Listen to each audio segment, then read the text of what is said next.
أشهد أن لا إله إلا الله وحده لا شريك له وأشهد أن محمدا عبده ورسوله أما بعد فأعوذ بالله من الشيطان الرجيم بسم الله الرحمن الرحيم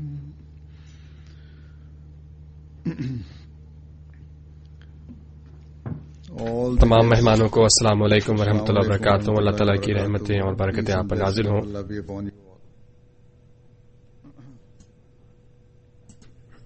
اس سے پہلے کہ میں آپ سے اس مسجد کے افتتاح کے متعلق کچھ باتیں کہوں، سب سے پہلے میں آپ سب کا شکر ادا کرتا ہوں، آپ سب مہمانوں کا جو اکثریت جن کی غیر مسلم ہے اور آج کی اس تقریب میں شامل ہوئے ہیں. یہ ہمارے لیے باعث مسرت ہے کہ آپ ہمارے ساتھ آج اس پروگرام میں شامل ہیں. آپ اس تقریب میں یہ جانتے ہوئے شامل ہوئے ہیں کہ یورپ میں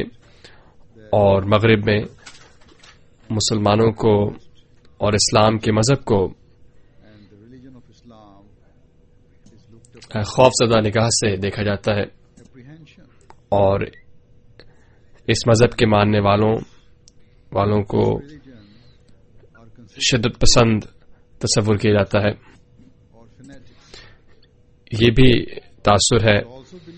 کہ مسلمان غیر مسلم لوگوں کو پسند نہیں کرتے اور مسلمان دوسرے غیر مسلموں سے بات چیت کرنا یا باہمی رسم و راز سے اپنے آپ کو دور رکھتے ہیں. اسلام سے متعلق یا مسلمانوں سے متعلق اس تاثر کو مد نظر رکھتے ہوئے آپ کا آج ہماری اس تقریب میں شامل ہونا، جو ایک مسلمان کمیونٹی نے جس کا اہتمام کیا ہے اور اپنی مسجد میں اس کا اہتمام کیا ہے، اور یہ تقریب بھی ایک مسجد کے افتتاح کی تقریب ہے، آپ کے کشادہ دلی کا ثبوت دیتی ہے. گو کہ لوگ مختلف تقاریب میں اور مختلف کمیونٹیوں کی تقاریب میں شامل ہوتے رہتے ہیں اور مختلف مذاہب کی تقاریب میں شامل ہوتے ہیں، لیکن آپ کا یہاں شامل ہونا خاص طور پر قابل تعریف ہے. ممکن ہے کہ آج کی تقریب میں آپ اس تجسس کے ساتھ شامل ہو رہے ہیں تاکہ اسلام کو متعلق کہ آج کیا بات کہتے ہیں، اور ویسے بھی عمومی طور پر مسلمانوں سے متعلق آپ کے دل میں تجسس پایا جاتا ہوگا. لیکن جو بھی وجہ ہے، میں آپ کی یہاں شمولیت کے لیے آپ کا شکر گزار ہوں کہ آپ آج کی اس پروقار تقریب میں شامل ہوئے ہیں. یہ میری مذہبی ذمہ داری بھی ہے کہ ان تمام دوستوں کا شکر ادا کروں جنہوں نے آج ہماری اس دعوت کو قبول کیا. سیدنا نبی اکرم صلی اللہ علیہ وسلم نے فرمایا کہ جو دوسرے انسانوں کا شکر گزار نہیں ہوتا وہ اپنے خالق کا بھی شکر گزار نہیں ہو سکتا. اسلام ہمیں تعلیم دیتا ہے کہ اگر ایک شخص عاجزی اور اپنے تشکر کے جذبات کا اظہار نہیں کرتا دوسرے لوگوں کے ساتھ، تو وہ دراصل اللہ تعالیٰ کے حضور بھی عاجزی اور شکر گزاری کے جذبات رکھنے والا شخص نہیں قرار پائے گا. اس لیے حقیقتاً وہ اللہ تعالیٰ سے بھی مخلص نہیں ہوگا.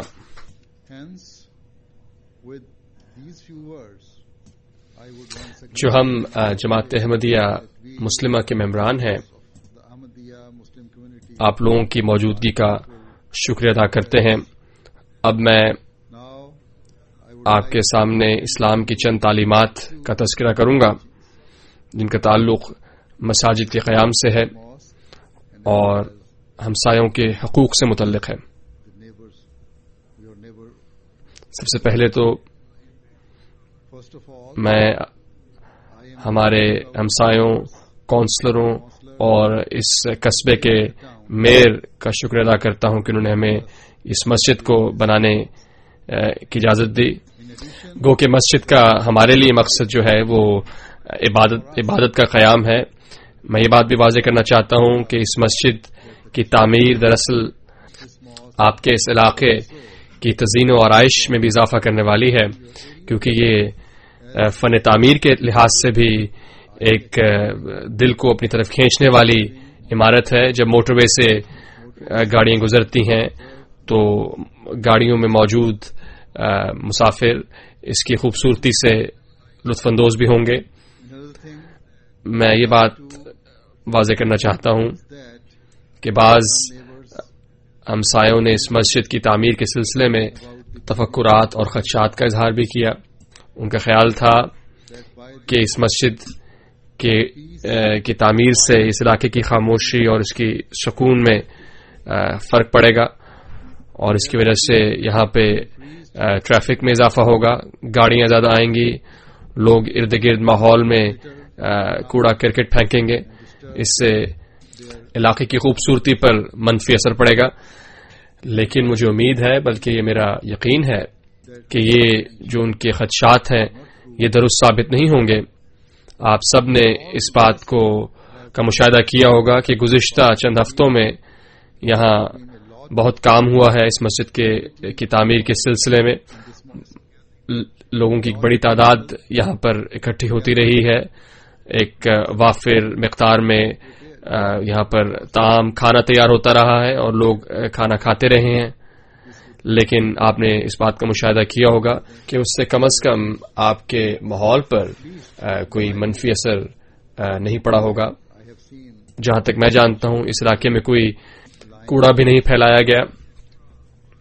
بہرحال یہ میں کہتا ہوں کہ شاید کہ اگر مزید کام بڑھ گیا ہوگا تو وہ کاؤنسل کے ان ٹرکوں کا بڑا ہوگا جن کو نسبتاً زیادہ تعداد میں کوڑے کے لفافے اٹھانے پڑے ہوں گے. میں ان سے بہرحال معذرت خواہ ہوں. ایک مسلمان کو تو بڑے واضح انداز میں مذہب نے اس بات کی تعلیم دی ہے کہ صفائی ایمان کا حصہ ہے. نہ صرف ظاہری صفائی کی اسلام نے ترغیب دی ہے، تعلیم دی ہے، بلکہ اندرونی صفائی کا بہت خیال رکھا گیا ہے اور اس پر بہت زور دیا گیا ہے. جب نیا سال شروع ہوتا ہے اور لوگوں کی اکثریت جب اس رات میں مختلف قسم کی تقریبات میں مصروف ہوتی ہے، ہماری جماعت کاؤنسلوں کے ساتھ مل کر ان سڑکوں کو، علاقوں کو صاف کرنے میں مدد دیتی ہے، جو دراصل ان تقریبات کے نتیجے میں گند پھیلایا جاتا ہے، جو کوڑا کرکٹ پھیلایا جاتا ہے اس کی صفائی کرتے ہیں. وہ اس لیے ہے کہ ہمیں ہمارے مذہب نے اس چیز کی تعلیم دی ہے اور یہ ہمارا فرض ہے کہ ہم اپنے ہمسایوں کا اور ہمسائیگی کا خیال رکھیں اور اس بات کا خیال رکھیں کہ ہمارے ہمسایوں کو کسی قسم کی بھی ہماری وجہ سے تکلیف نہ پہنچے. نبی اکرم صلی اللہ علیہ وآلہ وسلم نے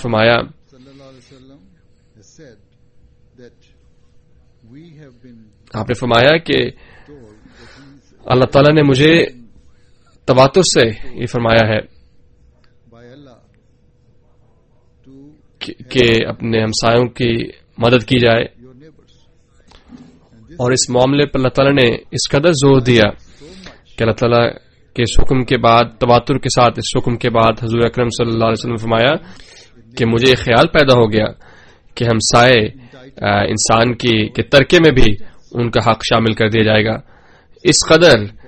ہمارے اسلام میں ہمسائے کے حقوق کا خیال رکھا گیا ہے. ایک بات جو ہسپانوی عوام کی قابل تحسین ہے، قابل تعریف ہے، وہ یہ ہے کہ وہ صفائی کا بہت خیال رکھتے ہیں. نہ صرف وہ اپنے گھروں کو صاف رکھتے ہیں جو ظاہر ہے ہر ایک کو رکھنا چاہیے، بلکہ وہ گھروں سے باہر آ کر اپنے گھروں کے باہر جو فٹ پاتھ ہے اس کو بھی صاف کرتے ہیں. میں نے دیکھا ہے گاڑی میں جاتے ہوئے کہ عورتیں اپنے گھروں کے باہر بھی صفائی کر رہی ہوتی ہیں. یقیناً اس مسجد کے جو ہمسائے ہیں ان کو صفائی کے معیار کے متعلق خدشات ہوں گے، اور ایک خیال پیدا ہوتا ہوگا کہ اس مسجد کے قیام کے بعد شاید اس پر منفی اثرات ہوں، اور چونکہ یہاں پہ زیادہ لوگ آیا کریں گے. لیکن میں آپ کو اس بات کی یقین دہانی کراتا ہوں کہ ہم انشاءاللہ تعالی پوری کوشش کریں گے کہ آپ کو شکایت کا موقع نہ ملے. ہمسایوں کا ذکر کرتے ہوئے میں آپ کے سامنے ہمسائے کی اسلام کی نظر میں تعریف بھی بیان کرتا ہوں کہ ہمسایہ کون ہوتا ہے. ہمسایہ صرف وہ نہیں جو گھر کے دونوں اطراف میں جو رہتے ہوں، بلکہ گھر کے دونوں طرف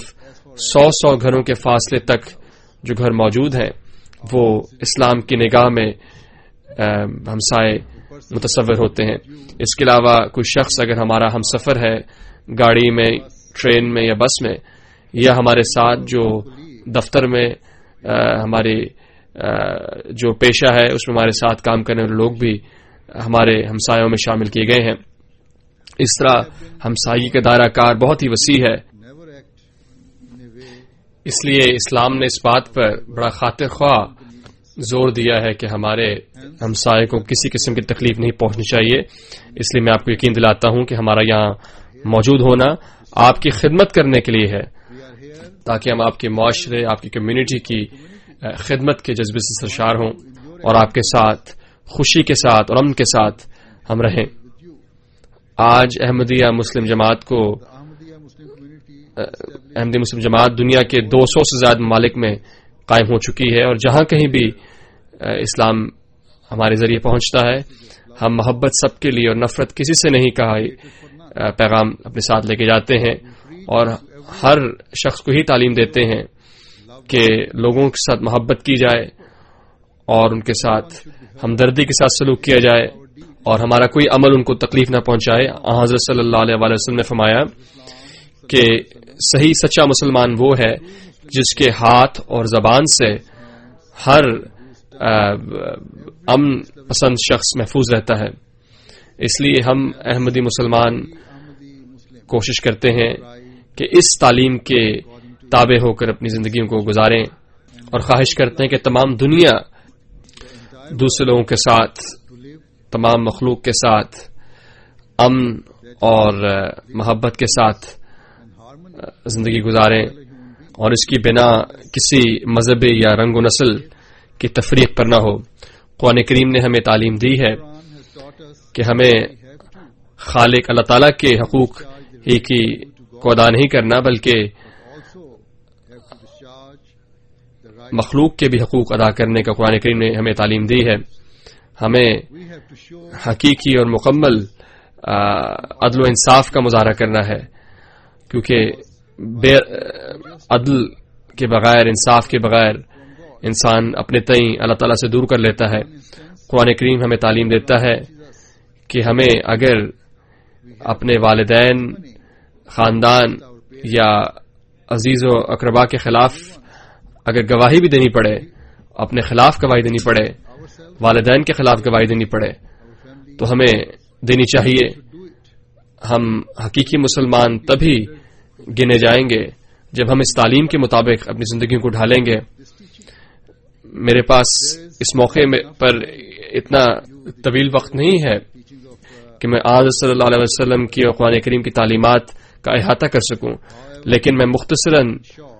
یہ کہوں گا کہ آج کی دنیا میں اسلام کی غلط تصویر کشی کی گئی ہے، اور اسلام کو ایک شدت پسند مذہب کے طور پر ہی دیکھا جا رہا ہے. یہ درست ہے کہ یہ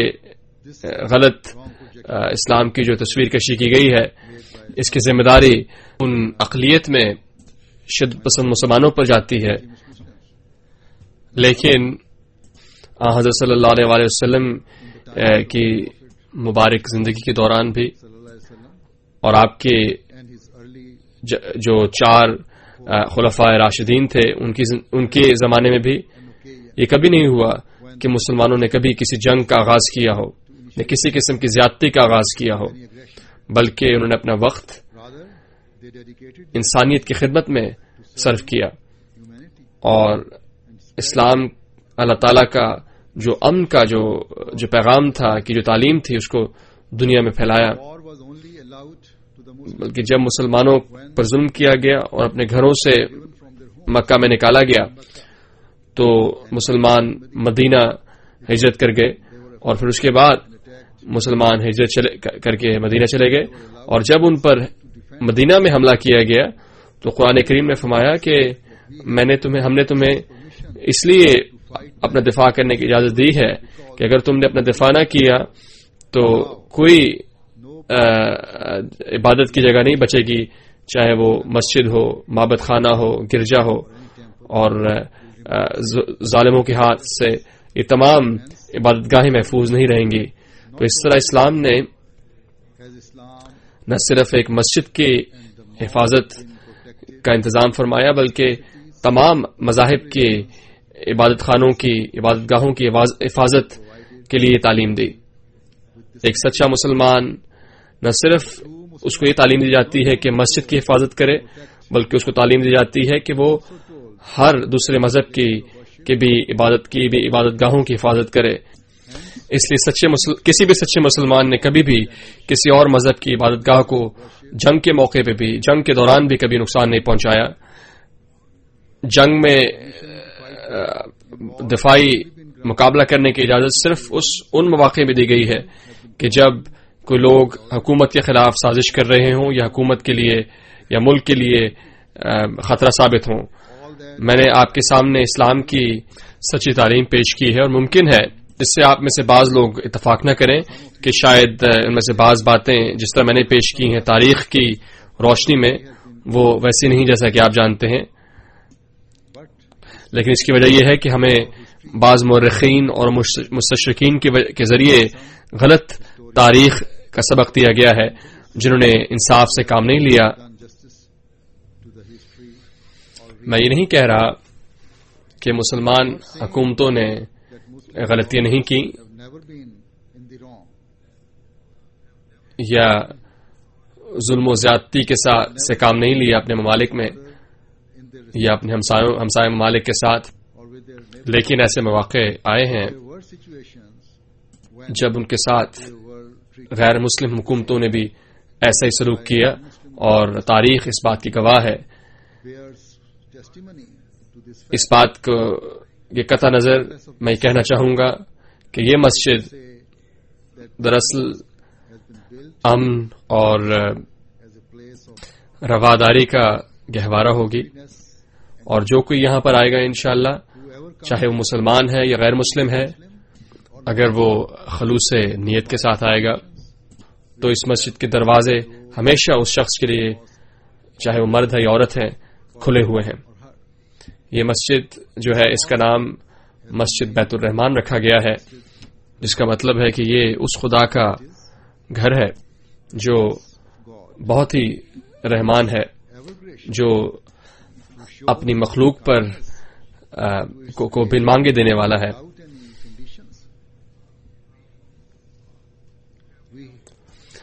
ہم جنہوں نے اس مسجد کو تعمیر کیا ہے اس بات کو یقینی بنائیں گے کہ ہم اپنے معاشرے میں جہاں رہتے ہیں مسلسل اللہ تعالیٰ کی مخلوق کی خدمت کرتے رہیں گے تاکہ نتیجتاً ہم اللہ تعالیٰ سے اس کے رحم کو مسلسل حاصل کرتے رہیں جو ہمیشہ رحم کرنے والا خدا ہے. آخر میں ایک مرتبہ پھر آپ سب کا شکریہ ادا کرتا ہوں کہ آپ نے آج کی تقریب کی رونق میں اضافہ کیا. میری دعا ہے کہ جو بھائی چارہ اور امن و آشتی مسلمانوں اور غیر مسلمانوں میں اس معاشرے میں ہے وہ مضبوط سے مضبوط ہوتی چلی جائے. بہت شکریہ.